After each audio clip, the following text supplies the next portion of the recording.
70살 노인이 혼인신고서에 도장을 찍었습니다. 옆에 앉은 여자는 환하게 웃고 있었죠. 자식들은 결사 반대했지만 진국은 믿었습니다. 하지만 그날 밤 여자의 눈빛이 달라졌습니다. 과연 이 노인은 어떻게 될까요? 이 콘텐츠는 실제 사건에서 모티브를 얻어 제작자가 직접 기획하고 서사로 재구성한 오리지널 창작 오디오북입니다. 오늘 이야기 시작 전 구독과 좋아요 부탁드립니다. 김진국은 아침 햇살이 비끼어드는 거실 소파에 앉아 먼지가 떠다니는 공기 속에서 시계추 소리만 듣고 있었습니다. 70살. 5년 전 아내를 먼저 보낸 후 널찍한 아파트는 집이라기보다 적막한 무덤 같았습니다. 45년을 함께하며 미운정 고운정 다 들었던 아내의 흔적은 이제 벽에 걸린 낡은 영정 사진 속에만 박제되어 있었습니다. 공무원 생활을 명예롭게 마치고 남은 것은 꼬박꼬박 통장에 찍히는 연금과 지독한 고독뿐이었습니다. 아빠, 밥은 드셨어요? 일주일에 한 번 걸려오는 딸 수연의 형식적인 안부 전화에도 진국은 먹었다는 짧은 대답밖에 할 수 없었죠. 그에게는 따뜻한 찌개 냄새보다 누군가와 눈을 맞추며 나누는 사소한 대화가 절실했습니다. 텅 빈 가슴을 달래려 찾은 동네 복지관. 그곳에서 진국은 운명처럼 최미란을 만났습니다.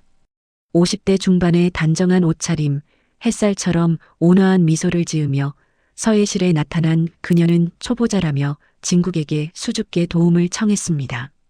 선생님, 붙잡는 게 생각보다 너무 어렵네요. 염치불구하고 좀 가르쳐 주실 수 있을까요? 무뚝뚝했던 진국의 마음도 역시 전문가시라 그런지 설명이 최고네요라며 은근히 치켜 세워주는 미란의 칭찬 앞에선 속수무책으로 녹아내렸습니다. 사별 후 처음으로 느껴보는 타인의 관심, 그리고 아직 내가 누군가에게 필요한 존재라는 그 절묘한 감각이 진국의 식어버린 혈관에 다시 뜨거운 피를 돌게 했습니다. 미라는 서서히 그러나 확실하게 진국의 삶으로 파고들었습니다. 화요일 서의 수업이 끝나면 자연스럽게 차를 마셨고 어느 날부턴 복지관 옥상 정원에서 정성 가득한 도시락을 펼쳐 보였습니다. 선생님 혼자 계셔서 제대로 못 드실까봐 새벽부터 준비해봤어요. 8가지 반찬이 정갈하게 담긴 도시락은 아내가 떠난 후 편의점 도시락으로 연명하던 진국의 빈자리를 채우기에 충분했습니다. 미라는 자신도 10년 전 남편을 잃고 자식 없이 외롭게 살고 있다며 진국의 아픔에 깊이 공감했습니다.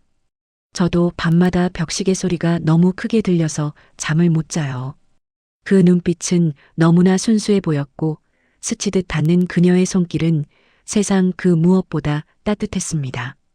진국은 미란의 배려에 감동했습니다. 그녀는 단순한 말동무를 넘어 진국이 잊고 살았던 남자로서의 자존감을 일깨워 주었습니다. 선생님처럼 품격 있는 분이 혼자 계시는 건 국가적 손실이에요. 미란의 달콤한 속삭임은 진국의 경계심을 완전히 무너뜨렸습니다. 두 사람은 복지관 밖에서도 만남을 이어갔습니다.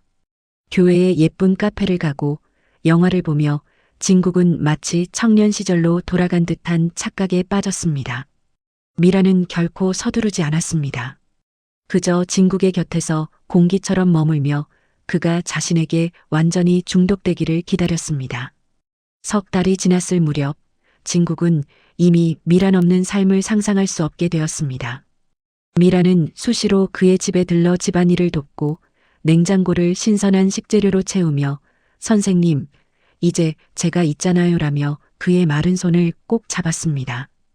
그 온기에 취한 진국은 결국 미란 씨랑 함께 있으면 내가 다시 살아있는 것 같소?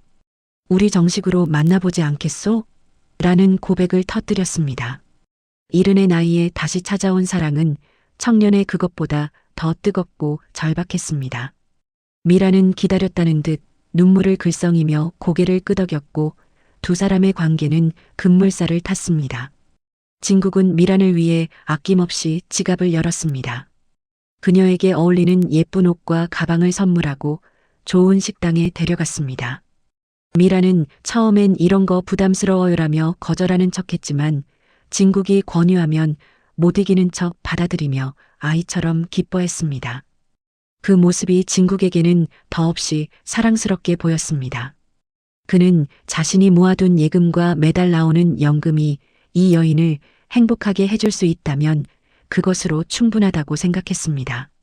진국의 아파트는 더 이상 무덤이 아니라 장밋빛 환상으로 가득 찬 신혼집 후보지가 되어가고 있었습니다. 연애가 깊어지자 미라는 슬쩍 재혼 이야기를 꺼냈습니다. 우리 이렇게 좋은데 법적으로도 부부가 되면 어떨까요? 제가 선생님 병원 수발도 더 당당하게 해드리고 싶어서요. 주변 시선도 그렇고요. 진국은 잠시 자식들 걱정이 스쳤지만 선생님 인생이잖아요.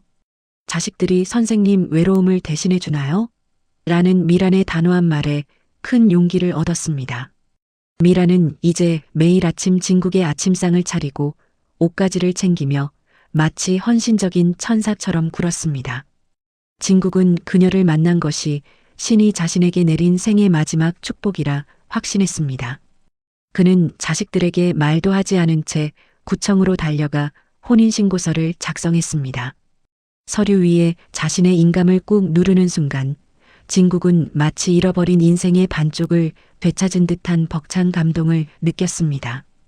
곁에서 지켜보던 미란의 눈빛이 잠시 날카롭게 번뜩였지만 행복에 눈이 먼 진국은 그 섬뜩한 신호를 보지 못했습니다. 미란은 진국의 팔짱을 끼며 속삭였습니다. 이제 정말 우린 하나예요, 여보. 하지만 혼인신고가 완료된 그날 밤 진국은 결코 보지 말아야 할 것을 놓치고 말았습니다. 안방으로 들어가는 미란의 뒷모습에서 뿜어져 나오는 비릿한 살기를 말이죠. 그녀는 화장실로 들어가 문을 잠근 뒤 휴대폰을 꺼내 누군가에게 짧은 메시지를 보냈습니다. 도장 찍었어. 늙은 물고기가 알아서 그물로 기어 들어오네. 이제 슬슬 작업 시작하자. 천사에 가면 뒤에 숨겨진 독사의 이빨이 서서히 드러나고 있었습니다. 진국이 평생 국가를 위해 헌신하며 쌓아온 안락한 노후와 소중한 연금이 단 한 장의 서류로 인해 벼랑 끝으로 내몰리고 있었습니다. 어둠 속에서 들려오는 미란의 낮은 웃음소리는 승자의 그것이었습니다. 잠든 진국의 얼굴 위로 차가운 달빛이 내리쬐었고 그의 머리맡에는 그가 그토록 사랑했던 미란이 아닌 그의 모든 것을 집어삼키려 준비하는 포식자의 그림자가 길게 드리워졌습니다. 이제 늙은 분석관 진국에게 남은 것은 파멸일까요? 아니면 본능적인 반격일까요? 진국은 거실 한복판에서 몇 시간째 핸드폰만 만지작거리고 있었습니다. 평생 공직에 몸담으며 단 한 번도 흐트러진 모습을 보인 적 없는 엄격한 아버지였지만 자식들에게 이 소식을 전하는 것만큼은 가시방석에 앉은 듯 고통스러웠습니다. 45년을 함께한 조강지처가 세상을 떠난 지 겨우 5년. 자식들에게 엄마의 빈자리는 여전히 성역과 같을 텐데 이른의 아버지가 15살 어린 여자와 새살림을 차리겠다고 하면 어떤 반응이 돌아올지 불보다 뻔했습니다. 하지만 미란이 보여준 그 헌신적인 사랑을 떠올리면 진국은 더 이상 이 적막한 감옥 같은 집에서 홀로 늙어 죽고 싶지 않았습니다. 마침내 떨리는 손가락이 통화 버튼을 눌렀습니다. 수연아, 아빠다. 저기, 아빠가 할 말이 좀 있어서 전화했다. 수학이 넘어 딸 수연의 목소리는 여느 때처럼 밝고 평온했습니다. 네, 아빠. 무슨 일이세요? 목소리가 왜 그렇게 떨리세요? 어디 편찮으세요? 진국은 침을 한번 꿀꺽 삼키고는 생애 가장 큰 도박과도 같은 한마디를 내뱉었습니다. 나 재혼하려고 한다. 같이 살고 싶은 사람이 생겼어. 그 순간 수화기 너머로 정적이 흘렀습니다. 쏟아지는 딸의 질문에 진국은 미란과의 만남을 서툴게 설명했습니다. 6개월 전 복지관에서 만났고 너무나 착하고 고운 사람이라고 말이죠. 수연의 반응은 즉각적이고 날카로웠습니다. 6개월이요? 아빠, 정신 차리세요. 이건 100% 황혼 사기예요. 다음 날 아들 민수의 집 거실은 마치 전운이 감도는 전쟁터 같았습니다. 번듯한 로펌에서 일하는 아들 민수와 대기업 대리인 딸 수연은 약속이라도 한 듯 아버지를 향해 날선 비판을 쏟아냈습니다. 아버지, 이런 사건이 저희 사무실에 일주일에 몇 건씩 들어오는지 아세요? 복지관에서 외로운 노인 타깃 잡아서 접근하는 거, 그거 전형적인 매뉴얼이에요. 민수의 차가운 지적에 진국은 버럭 소리를 질렀습니다. 너희가 미란 씨를 단 한 번이라도 봤어? 그녀는 천사 같은 사람이야. 내가 암 투병하던 내 엄마 수발들 때보다 더 정성으로 나를 돌봐준다고. 자식들은 아버지가 노년에 노망이라도 난 것처럼 몰아붙였고 진국은 자신을 판단 능력 없는 치매 노인 취급하는 자식들의 태도에 깊은 모멸감과 배신감을 느꼈습니다. 우리가 그 여자 직접 만나볼게요. 얼마나 대단한 천사인지 직접 확인해야겠어요. 수연의 단호한 선언에 진국은 마지못해 고개를 끄덕였습니다. 그는 미란이 보여주는 그 선한 미소만 보면 자식들의 의심도 눈 녹듯 사라질 것이라 굳게 믿었습니다. 일주일 후 서울 근교의 조용한 한정식집. 미란은 미풍에 흔들리는 가냘픈 코스모스처럼 수수하고도 기품 있는 모습으로 나타났습니다. 안녕하세요. 최미란이라고 합니다. 아드님과 따님 말씀 많이 들었어요. 그녀의 공손한 인사에도 불구하고 수연과 민수의 표정은 얼음장처럼 차가웠습니다. 식사가 시작되자마자 수연은 젓가락도 들지 않은 채 미란을 향해 신문을 시작했습니다. 나이가 어떻게 되시죠? 우리 아버지보다 15살이나 어리시네요. 전공은 뭐 하셨고 예전엔 무슨 일 하셨어요? 미란은 당황한 듯 눈동자를 굴리며 조심스럽게 대답했습니다. 남편 사별하고 소박하게 살아왔어요. 대단한 경력은 없지만 선생님 곁에서 평생 보필하고 싶은 마음뿐이에요. 민수가 비웃듯 끼어들었습니다. 보필요? 우리 아버지 연금이랑 아파트 보필하고 싶은 거 아니고요? 솔직히 얼마나 뜯어낼 생각으로 접근하신 겁니까?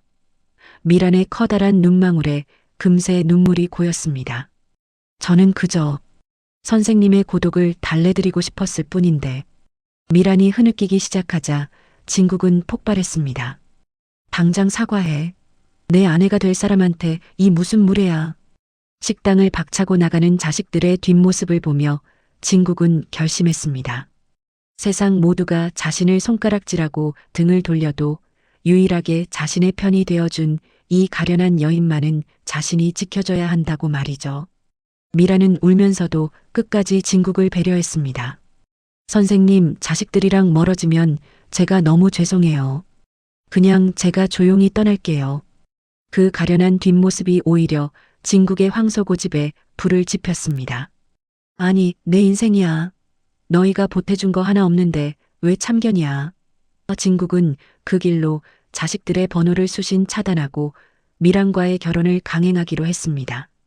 일주일 후 두 사람은 구청 민원실 서류 작성대 앞에 섰습니다. 여기 도장 찍으시면 됩니다. 공무원의 건조한 목소리가 들려왔습니다. 45년을 함께한 조강지처를 잊고 다른 여자의 이름을 자신의 호적에 올리는 순간 진국의 가슴은 설렘과 일종의 해방감으로 방망이질 쳤습니다. 그는 떨리는 손으로 인감을 꾹 눌렀습니다. 미란 역시 아주 단호하고 신속하게 자신의 도장을 찍었습니다. 축하드립니다. 이제 법적 부부십니다. 그 소리에 진국은 미란을 품에 꼭 안았습니다. 이제야 비로소 외로움에서 탈출해 진정한 안식처를 찾았다는 착각이 그를 완벽하게 감쌌습니다. 그날 밤 미란은 단출한 짐가방 하나를 들고 진국의 아파트로 입성했습니다. 5년 동안 먼지만 쌓여가던 침실에 미란의 진한 화장품 향기가 내려앉았습니다. 이제 여기가 우리 집이네요, 여보. 제가 죽을 때까지 당신 곁을 지킬게요. 미란의 달콤한 속삭임은 진국에게 천사의 창가처럼 들렸습니다. 그는 이른의 나이에 다시 누군가의 살결을 느끼며 잠들 수 있다는 사실이 기적 같았습니다. 그는 미란의 손을 꼭 잡고 그 어느 때보다 깊고 평온한 잠에 빠져들었습니다. 하지만 진국이 단잠에 빠진 새벽 3시, 미라는 조용히 눈을 떴습니다. 조금 전까지 보여주던 그 지고지순한 표정은 온데간데 없고 그녀의 눈에는 비릿하고 서늘한 욕망만이 번뜩였습니다. 미라는 옆에서 코를 골며 자는 진국을 마치 도살장의 고기를 보듯 싸늘하게 쳐다보며 소리 없이 비웃었습니다. 드디어 도장 찍었네. 늙은 물고기가 알아서 그물로 기어들어오다니. 그녀는 베개 밑에 숨겨두었던 검은색 휴대폰을 꺼내 어둠 속에서 메시지를 보냈습니다. 작업 완료. 혼인신고 끝났음. 내일부터 명예 이전이랑 연금 계좌 작업 시작한다. 준비해. 늙은 사자의 평온한 밤은 그렇게 피비린내 나는 파멸의 전조로 바뀌고 있었습니다. 혼인신고서의 잉크가 채 마르기도 전 김진국 씨의 집안 공기는 묘하게 바뀌기 시작했습니다. 45년을 함께한 조강지처가 떠난 후 5년 동안 먼지만 쌓여가던 적막한 아파트에 미란의 짐가방이 들어왔을 때만 해도 진국은 그것이 새로운 축복인 줄로만 알았습니다. 미란은 입성하자마자 안방의 가구 배치를 바꾸고 진국이 아내와의 추억으로 간직하던 낡은 물건들을 하나둘 베란다 창고로 몰아넣었습니다. 여보, 죽은 사람 물건을 계속 끼고 있으면 산 사람 기운이 막힌대요. 이제 우리 새 출발하는 거니까 내 말 들어줄 거죠? 미란의 목소리는 여전히 달콤했지만 그 안에는 거부하기 힘든 묘한 강압이 서려 있었습니다. 진국은 아내의 흔적이 사라지는 것이 가슴 아팠지만 자신을 위해 매일 아침 정갈한 상을 차려내고 마른 손을 꼭 잡아주는 미란의 온기를 잃고 싶지 않아 묵묵히 고개를 끄덕였습니다. 하지만 행복은 그리 오래가지 않았습니다. 어느 날 밤 갈증을 느껴 주방으로 향하던 진국은 화장실 문틈 사이로 새어나오는 미란의 낮은 목소리를 듣게 되었습니다. 낮에는 그토록 온화하던 미란의 목소리가 아니었습니다. 차갑고 비릿한 마치 먹잇감을 앞에 둔 포식자의 그것과 같았지요. 나야. 도장 찍었다니까. 늙은 물고기가 생각보다 더 멍청해서 일사천리야. 연금 통장은 이미 확보했고 이제 이 아파트 명의 이전만 남았어. 서둘러. 영감탱이 눈치채기 전에 다 털어먹고 떠나야 하니까. 진국은 순간 심장이 멎는 것 같았습니다. 늙은 물고기, 영감탱이. 미란이 지칭하는 대상이 누구인지는 명확했습니다. 평생을 정보기관 분석관으로 일하며 수많은 거짓과 암투를 파헤쳐왔던 진국의 머릿속에 경보음이 요란하게 울려 퍼졌습니다. 하지만 그는 성급히 문을 열지 않았습니다. 분석관의 본능이 속삭였습니다. 적의 정체를 완전히 파악하기 전까지는 절대로 패를 보여주지 마라. 다음 날부터 진국은 미란을 세심하게 관찰하기 시작했습니다.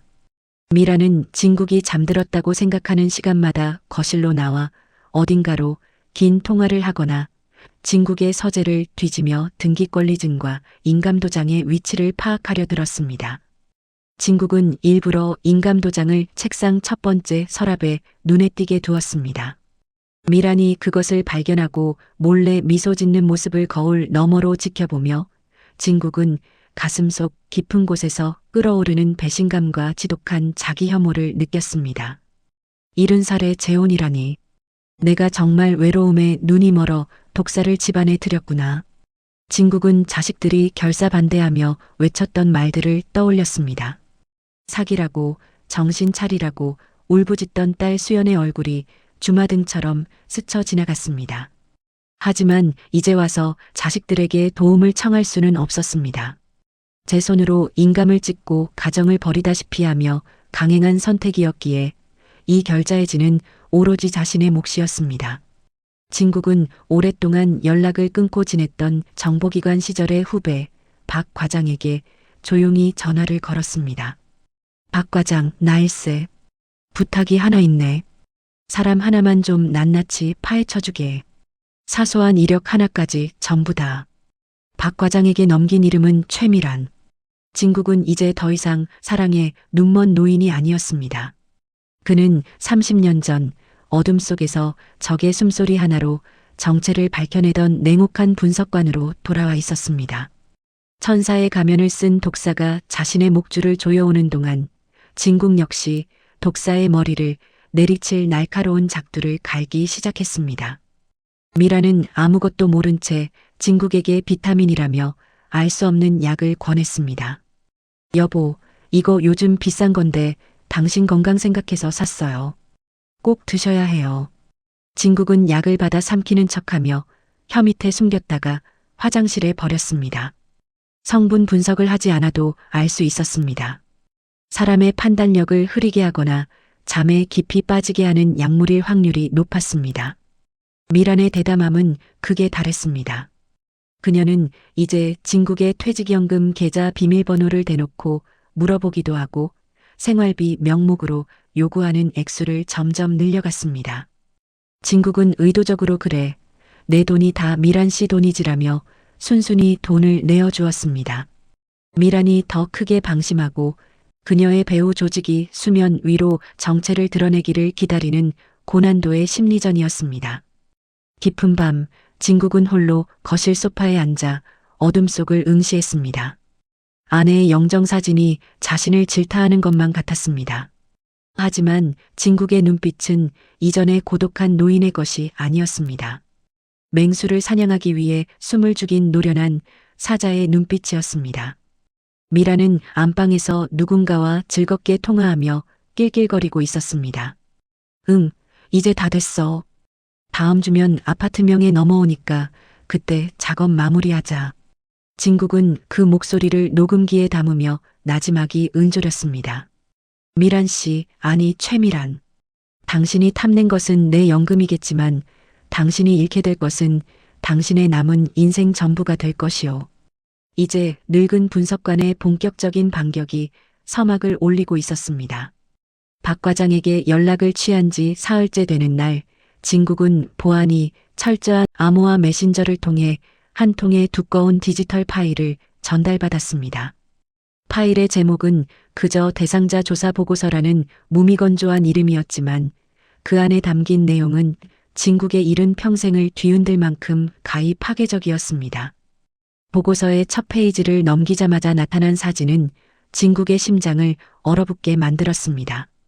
지금의 온화하고 수줍은 미라는 어디에도 없었습니다. 거친 눈매와 탐욕으로 가득 찬 표정, 그녀의 본명은 최을순이었으며 이미 전국을 무대로 세 차례나 혼인 빙자 사기를 저지른 화려한 정과를 가진 상습범이었습니다. 진국은 모니터 화면 속 을순의 과거 사진들을 하나하나 넘겨보며 깊은 한숨을 내쉬었습니다. 그녀의 수법은 놀라우리만치 정교하고 일관되었습니다. 주로 사별이나 이혼으로 혼자 된 고령의 자산가들, 특히 사회적 지위가 있어 뒤늦은 사기 피해를 주변에 알리기 창피해야 할 만한 퇴직 공무원이나 교수들을 주 타깃으로 삼았습니다. 처음에는 복지관이나 등산 모임에서 우연을 가장해 접근하고 타깃의 사소한 취향까지 미리 파악해 운명적인 짝인 것처럼 철저하게 연기했습니다. 그리고 혼인신고라는 법적 족쇄를 채우자마자 본색을 드러내 전 재산을 갈취하고 종적을 감추는 방식이었습니다. 진국은 자신이 그저 수많은 물고기 중 하나였다는 사실에 지독한 모멸감을 느꼈습니다. 박 과장의 보고서 하단에는 더 구체적이고 비릿한 진실이 적혀 있었습니다. 그녀에게는 공사라고 불리는 전문 사기 조직이 배후에 있었습니다. 현재 미란이 매일 밤 안방 문을 잠그고 통화하던 남자는 친오빠도 사촌도 아닌 그 조직의 총책이자 그녀의 실제 내연남인 정 소장이었습니다.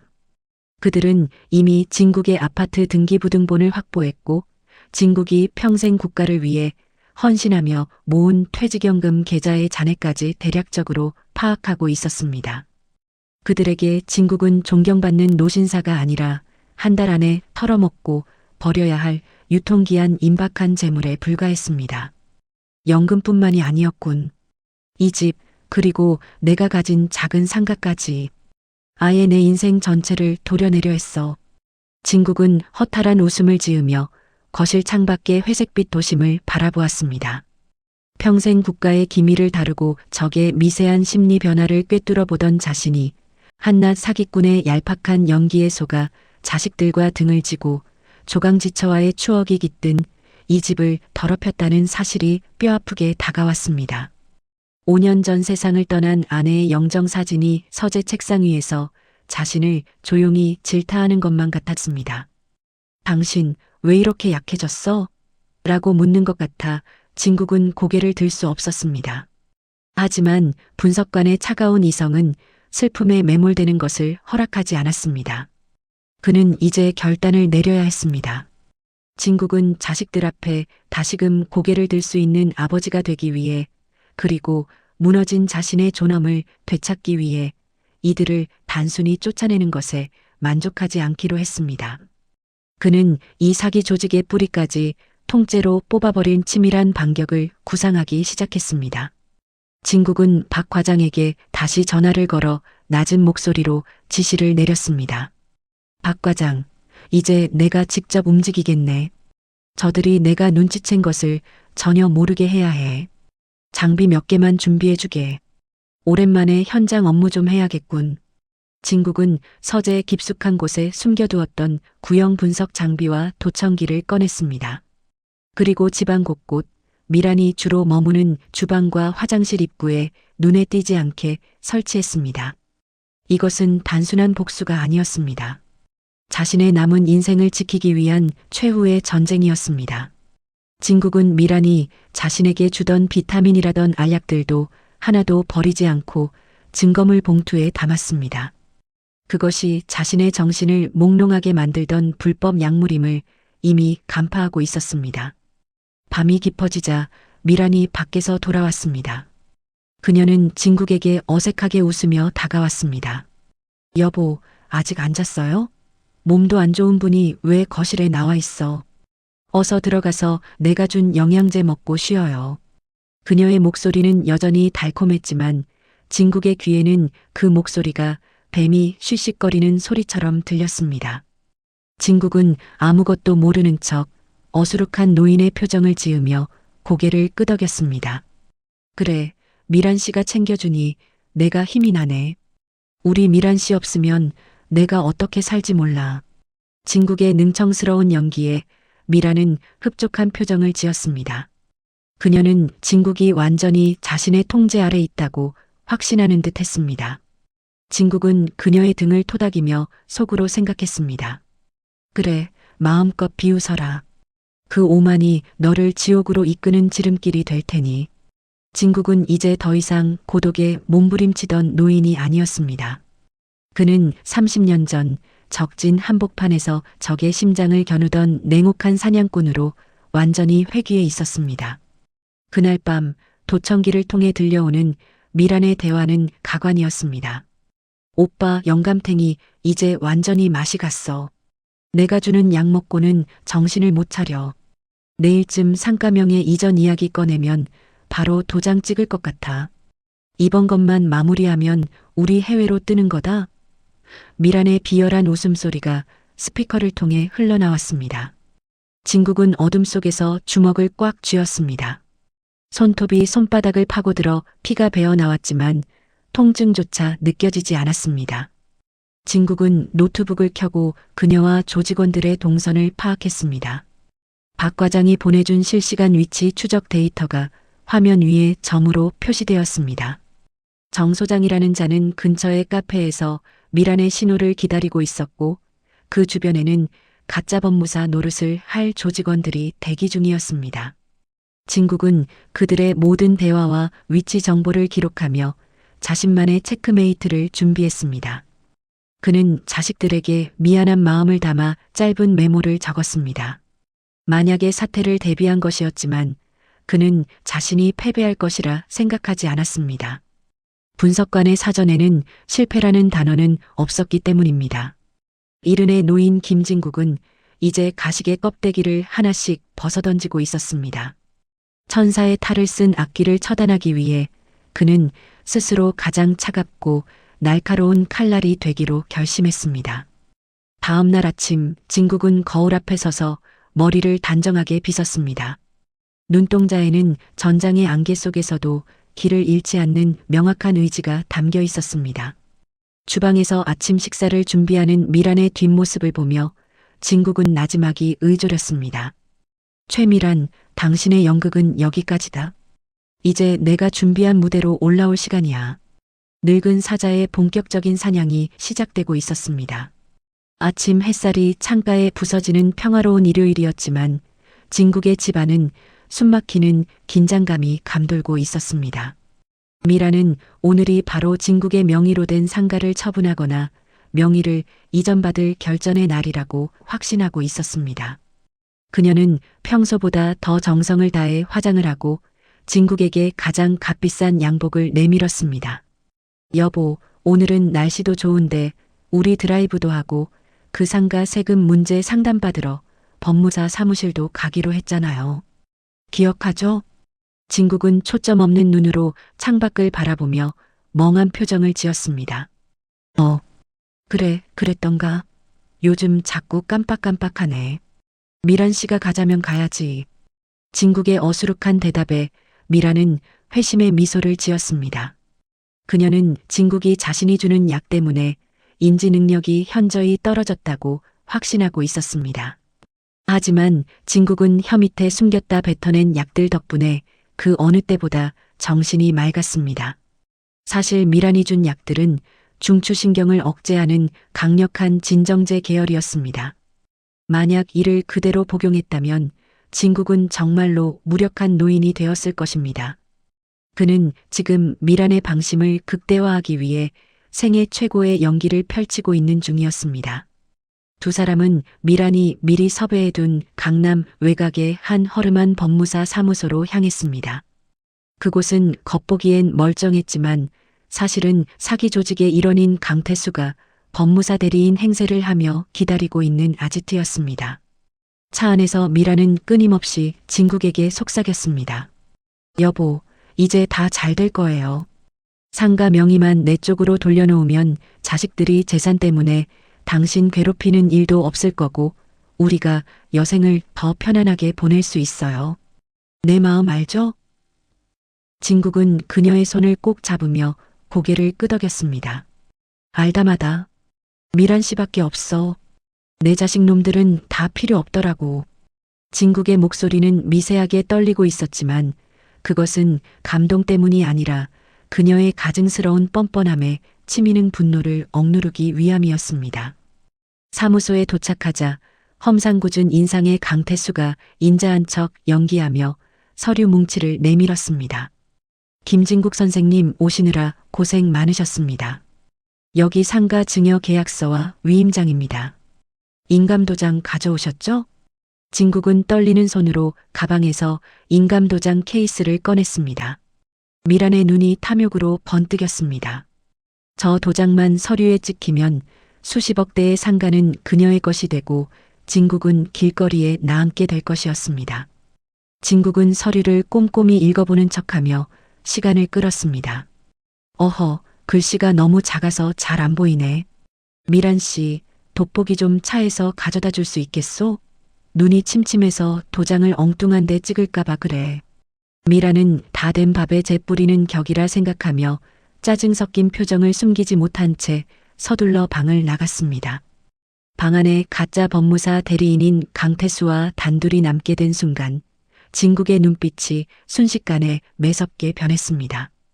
그는 품 안에서 작은 디지털 카메라를 꺼내 탁자 위에 올려놓았습니다. 강태수 씨, 아니 이명석 씨라고 불러야 하나? 전과 사범의 혼인 빙자 사기 조력자로서 수배 중인 걸로 아는데 내 말이 틀렸나? 강태수의 얼굴이 순식간에 흑빛으로 변했습니다. 아니 영감님, 지금 무슨 말씀을? 그가 자리에서 일어나 도망치려 하자 진국은 낮고 묵직한 목소리로 그를 압박했습니다. 안깨, 자네 뒤에는 이미 내 후배들이 배치되어 있어.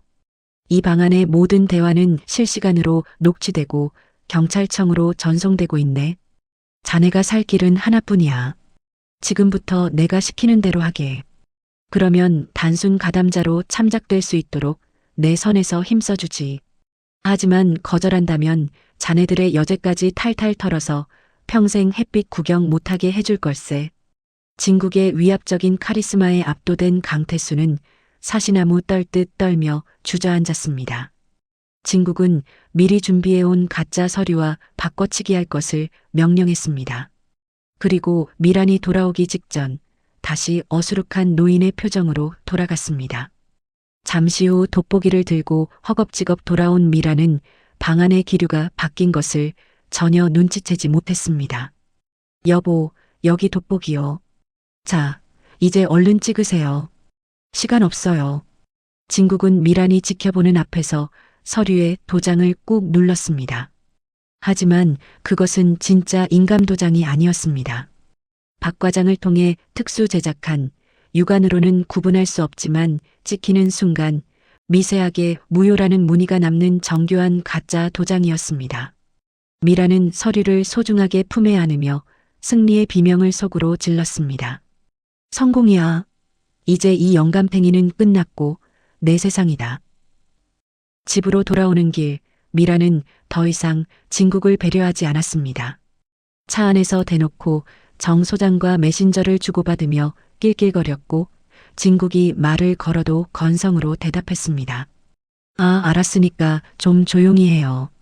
나 지금 바쁘니까 잠자코 있어요. 진국은 창밖을 보며 조용히 미소를 지었습니다. 독사가 사냥감을 물었다고 생각한 그 순간이 사실은 사냥꾼의 덫에 가장 깊숙이 박힌 순간임을 그녀는 꿈에도 모르고 있었습니다. 진국은 이제 다음 단계를 준비했습니다. 단순히 재산을 지키는 것을 넘어 이 조직의 총책인 정 소장까지 한꺼번에 엮어 넣어야 했습니다. 그는 박 과장에게 신호를 보냈습니다. 비플랜 가동하게. 저들이 돈을 세탁하려 움직이는 순간을 잡아야 해. 진국은 이제 완벽한 포위망을 구축했습니다. 저녁 식사 시간 미라는 진국에게 아예 대놓고 윽박질렀습니다. 영감님, 내일부터는 방에서 나오지 마요. 그리고 연금 통장 비밀번호 바꾼 거, 그거 다시 말해줘요. 내가 관리하는 게 편하니까 잔말 말고. 진국은 비굴할 정도로 고개를 숙이며 비밀번호를 알려주었습니다. 물론 그 계좌는 이미 박 과장이 실시간 감시 중인 함정 계좌였습니다. 미란이 그 돈을 인출하거나 이체하는 순간 그녀의 죄목에는 횡령과 절도가 추가될 것이었습니다.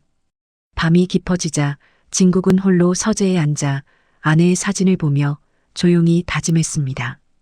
여보, 이제 거의 다 왔어. 당신과 내 명예를 더럽힌 저들을 내가 반드시 단죄할게. 진국의 눈동자에는 노인의 슬픔 대신 사법의 칼날 같은 서늘함이 서려 있었습니다.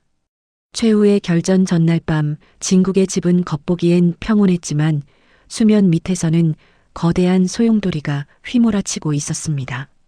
미라는 이미 마음이 딴 데 가 있었습니다. 그녀는 안방에서 콧노래를 부르며 고가의 명품 베개 진국의 집에서 훔친 폐물과 현금을 챙겨 넣고 있었습니다. 그녀의 머릿속에는 내일 아침 법률 사무실에서 최종 서류를 확인받고 정 소장과 함께 도주할 계획만이 가득했습니다. 진국은 주방 식탁에 홀로 앉아 식어버린 차를 마시며 그녀의 모든 움직임을 도청기로 감시하고 있었습니다. 오빠, 내일 오전 10시면 모든 게 끝이야. 그 멍청한 노인네는 아직도 내가 자기 지켜주는 줄 알고 고마워하고 있어. 경찰? 자식들? 아무 걱정 마. 이미 번호 차단 다 해놨고 영감은 약 기운 때문에 헛소리한다고 몰아붙이면 그만이야. 미란의 비열한 웃음소리가 이어폰을 타고 진국의 뇌리를 찔렀습니다. 진국은 차갑게 미소 지었습니다. 그래, 마음껏 비웃어라. 그 오만이 너를 지옥으로 이끄는 지름길이 될 테니. 그는 노트북을 켜고 마지막 점검을 시작했습니다. 박 과장이 보내온 보고에 따르면 정 소장 일당은 이미 진국의 상가를 담보로 사채업자들에게 거액을 빌리려 시도하고 있었습니다.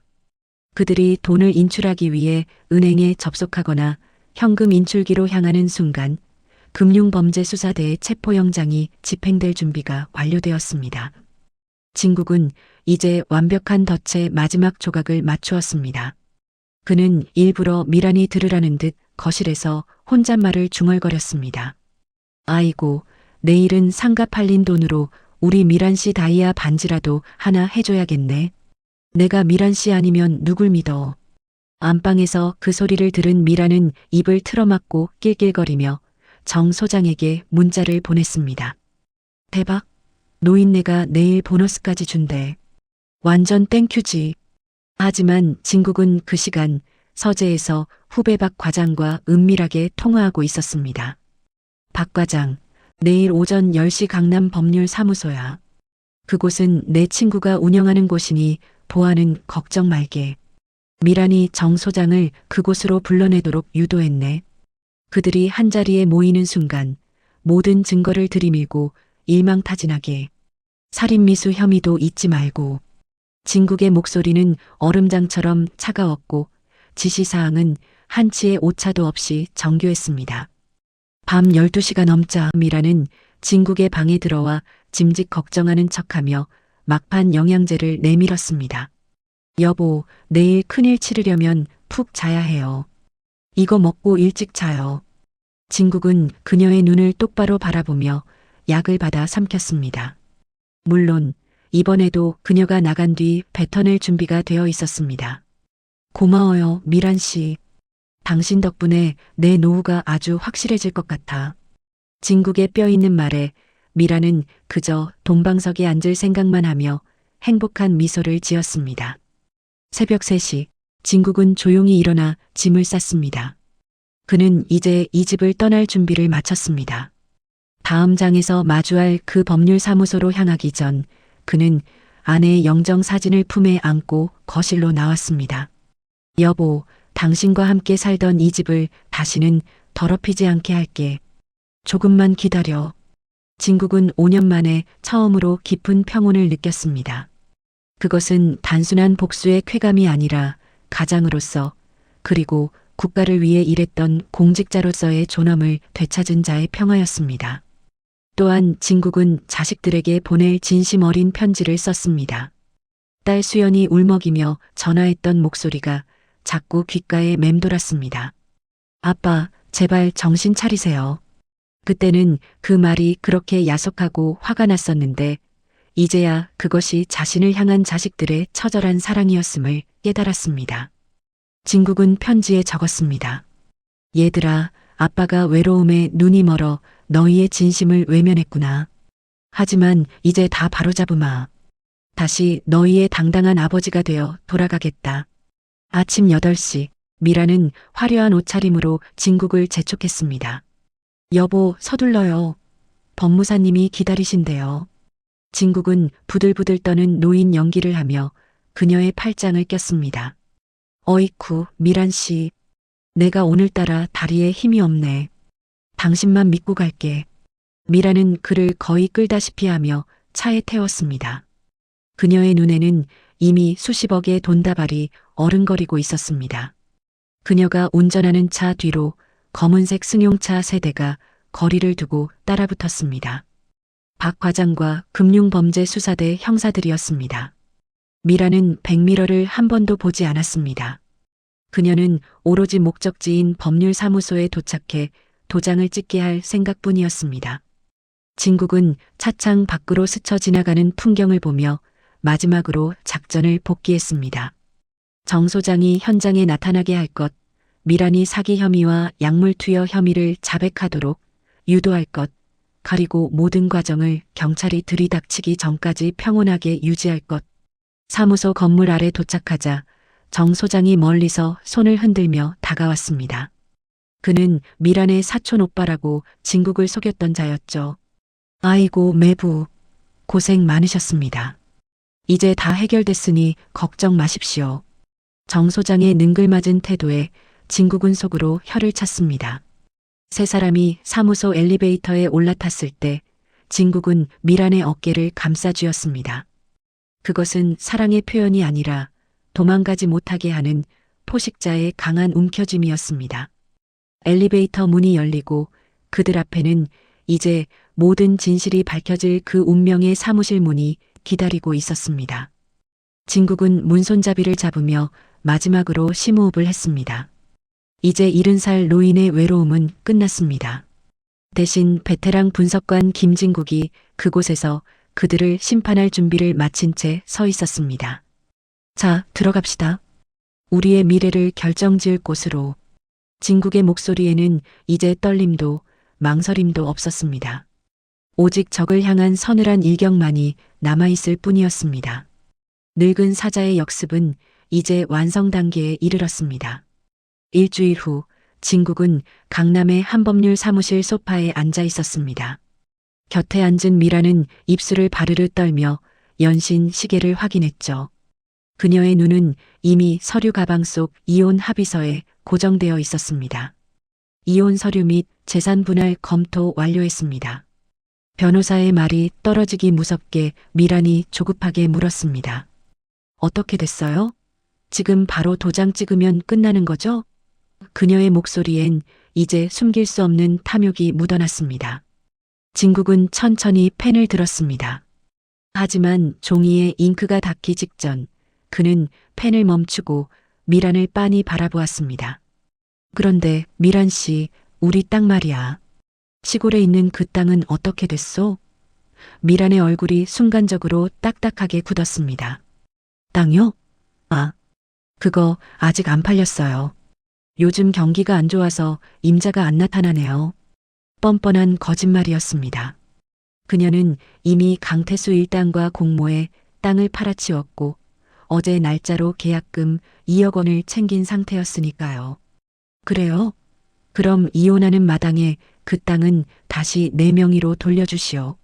진국의 말에 미라는 당황하여 말을 더듬었습니다. 그건 이미 절차가 진행 중이라 복잡해요.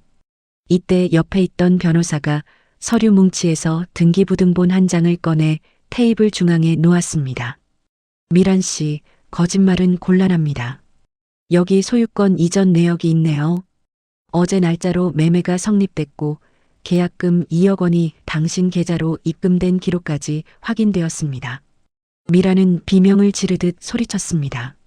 당신들이 그걸 어떻게 알아? 하지만 그녀의 악에 바친 소리는 변호사 사무실 문이 벌컥 열리며 묻혔습니다. 경찰 2명과 함께 진국의 후배 박 과장이 들어왔습니다. 최미란 씨, 특정경제범죄 가중처벌법상 사기 및 횡령 혐의로 긴급 체포합니다. 경찰이 수갑을 꺼내자 미라는 실성한 듯 웃으며 진국을 노려보았습니다. 늙은이가 죽을 때가 되니 미쳤나 본데 이거 다 모함이야. 증거 있어? 진국은 자리에서 일어나 미란의 눈을 똑바로 응시했습니다. 미란 씨, 아니 최미란. 당신은 나를 침대 위에 무력한 노인으로만 봤겠지만 나는 30년간 어둠 속에서 적의 숨소리를 분석하던 정보기관 분석관이었어. 미란의 눈동자가 사정없이 흔들렸습니다. 진국은 계속했습니다. 당신이 혼인신고한 다음 날부터 당신의 전과 기록, 공범인 강태수와 서민호의 위치, 당신들의 범죄 시나리오까지 내 책상 위에 다 올라와 있었지.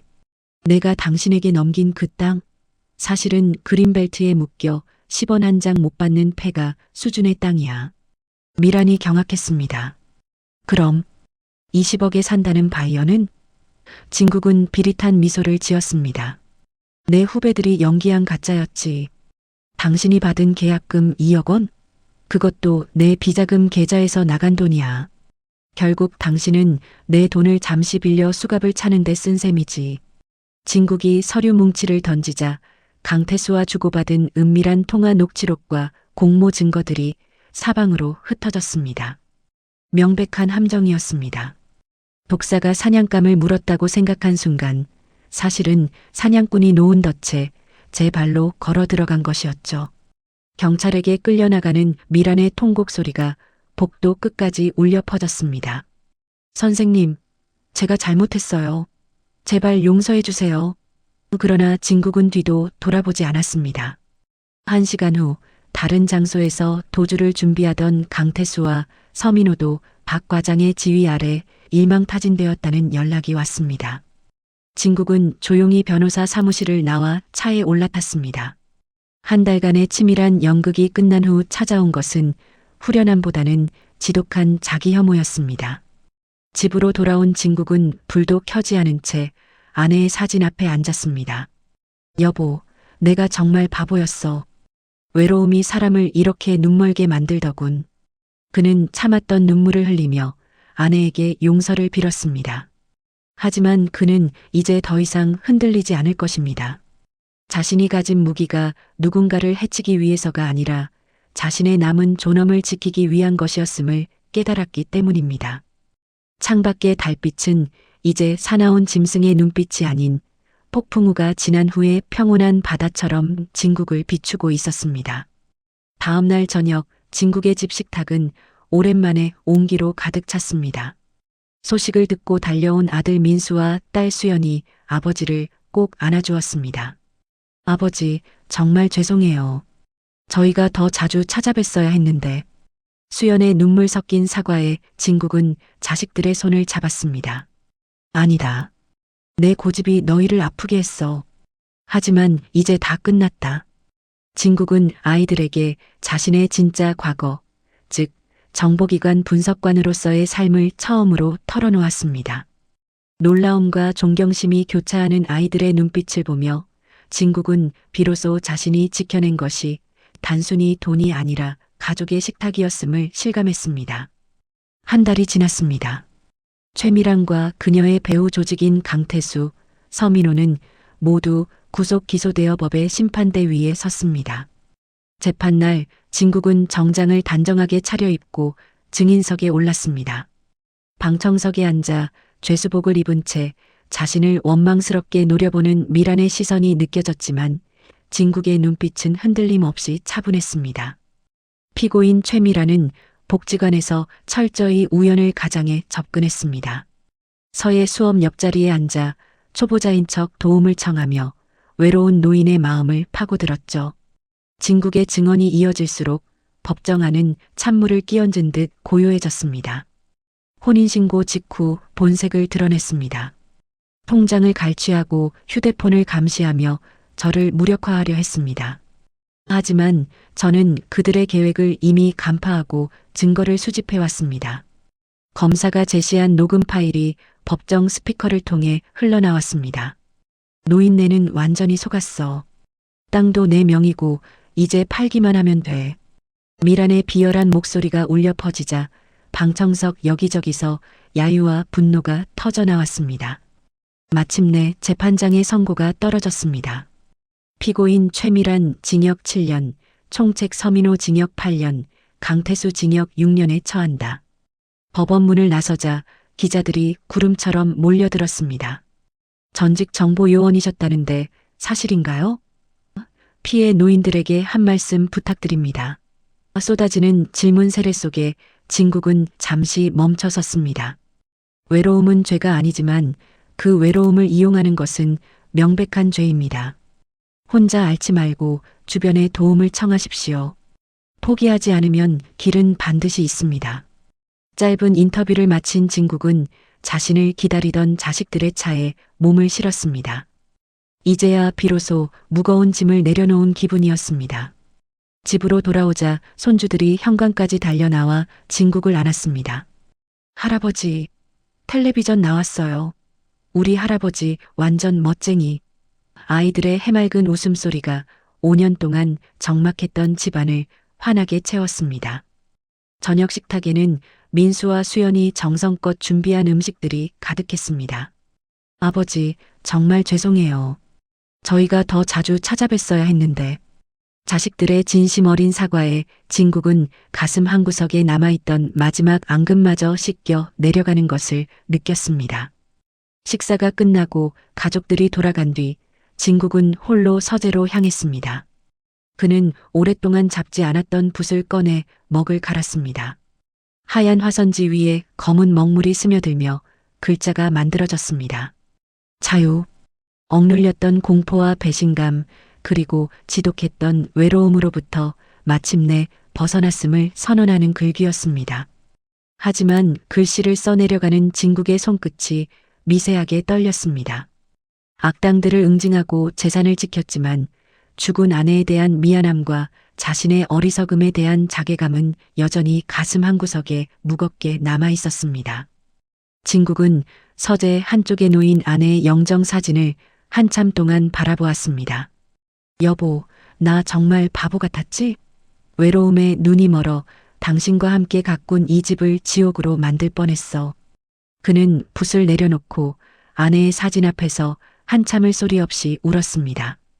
그 눈물은 패배의 눈물이 아니라 자신을 용서하고 과거의 상처를 씻어내는 정화의 눈물이었습니다.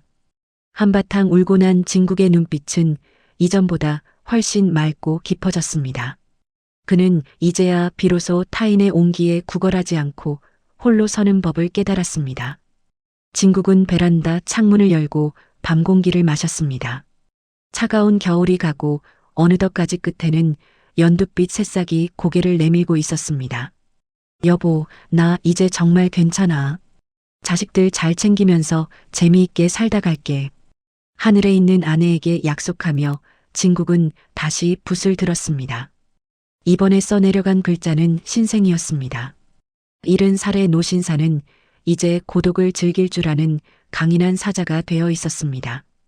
봄바람이 불어와 서재 안에 묵향을 실어 날랐고 진국의 입가에는 세상을 다 가진 듯한 평온한 미소가 번졌습니다. 이제 진정으로 고독을 이겨낸 사람만이 가질 수 있는 위엄 있는 미소였습니다. 70이라는 나이는 누군가에게는 저무는 태양 같지만 김진국 씨에게는 자신을 되찾는 눈부신 아침이었습니다.